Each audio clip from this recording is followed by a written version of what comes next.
Kufuatia tukio la mwanamke mmoja anayefahamika kwa jina la Beatrice Tarimo, mkazi wa Mbezi Mwisho jijini Dar es Salaam, kudai baada ya mume wake kufariki kwa ajali ya pikipiki akiwa anatokea kwenye kesi iliyokuwa inamtaka kulipa fidia ya shilingi milioni 250 kwa mtu ambaye alimgonga kwa gari binafsi, na baadaye fidia hiyo kupunguzwa na kufikia milioni 32, na mahakama ya Kinondoni kutoa amri ya kuwa nyumba anayoishi na watoto wake iuzwe ili fidia hiyo iweze kupatikana. Na baadaye rais wa chama cha wanasheria Tanganyika TLS, wakili Boniface Mwabukusi, pamoja na mkuu wa mkoa wa Dar es Salaam Albert Chalamila kuingilia kati swala hilo.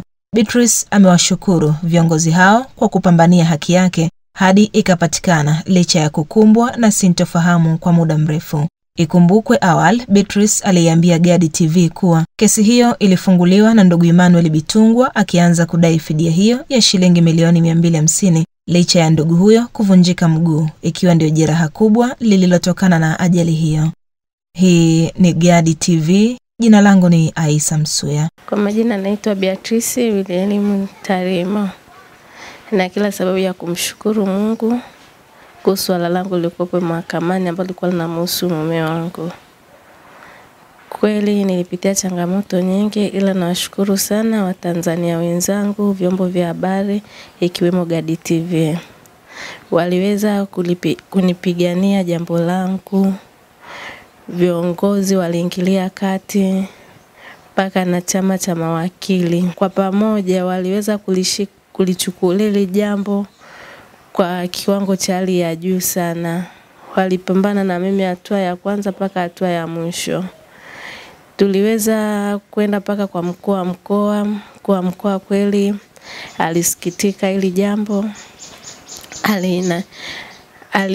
Aliingilia kati na yeye kweli alizungumza kwa uchungu na akasema sio haki, ila hili swala litenda kwa sababu limeanzishwa mahakamani litamalizika mahakamani. Na kweli walichukua jambo likaenda hadi mahakamani, limefika mahakamani, wameenda kukaa mawakili kwa mawakili, wameliongelea jambo mpaka nilipoishia. Upande mbili zote tukawa na amani. Nilikuwa ni mtu wa kulia, nikienda mahakamani ni kulia, nilikuwa sina amani. Yani naona yani dunia nzima yani kama imenilemea mimi. Sababu kikumbuka hapa nimempoteza mume. Alafu tena nakuja tena huku nakuja kupoteza tena nyumba. Ni kitu ambacho kwa kinaniumiza sana. Yani lile wazo la kusema ngoja ni watafute Gadi TV lilianzia wapi? Yani wazo lilianzia wapi unajua ni siku ambayo nimetoka mahakamani. Mheshimiwa alivyowaambia wale zoezi liendelee. Walivyosema kuuza nyumba. Kwa sababu nishamuomba yule mheshimiwa, nikamwambia mheshimiwa usifanye hivyo. Mimi sina sehemu ya kwenda na watoto wangu, na watoto wangu bado ni wadogo. Umeelewa Basi yule mheshimiwa kunisikiliza akanijibu au nataka walipweje? Sasa huyu atapataje haki yake? Nikamwambia mheshimiwa aliyemsababishia matatizo si ashakufa, kwa mimi ndo nilimsababishia. Yule mheshimiwa akasema zoezi liendelee. Akasema zoezi liendelee, nikatoka. Nilivotoka mahakamani pale akili kanijia na waza kweli zoezi linaendelea. Kwa hiyo nyumba inaenda kuuzwa, hivi nafanyaje? Yani ni wazo tu linijia, nikasema kwa nini sitafute media ikanisaidia. Kweli baada ya kutuma message, yani nilituma message kwenye vyombo vya habari mbalimbali, ila watu wa kwanza kunijibu message ni Gadi TV.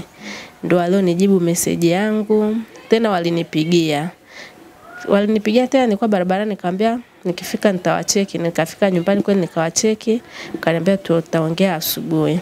Asubuhi ilipofika kweli tuliongea na nyie, niwapigia tukaongea vizuri, mkanipa ushirikiano mzuri na mkaweza kufunga safari na kuja Dar es Salaam. Nawashukuru sana kwa kuacha muda wenu kufunga safari kuja mpaka Dar es Salaam kwa ajili ya swala langu. Nawashukuru sana.